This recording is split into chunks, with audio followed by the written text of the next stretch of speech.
Well, good morning, boys and girls. Welcome to the first day of school. I figure let's start with attendance. So let's see. Hardin,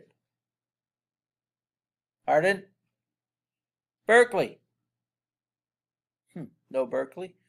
Ben, no Ben Reese. Miles Zeno, no Miles Zeno. Huh. Vera, no Vera Pashby. Micah, no Micah. Huh. Oh, wait.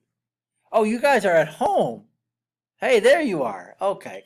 Nice to see you. I hope you're excited for your first day, although it's an unusual first day. What I'd like you to do is spend some time doing a few activities that we will use throughout the week.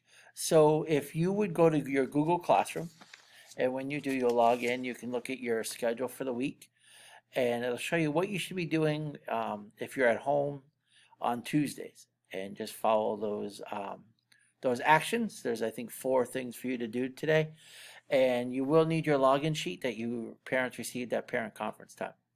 So I hope you have a great day. I'm looking forward to seeing you Thursday, but before I see you Thursday, we will see everybody on Wednesday when we do our virtual meeting with the whole class. So I will see you then. Have a good day.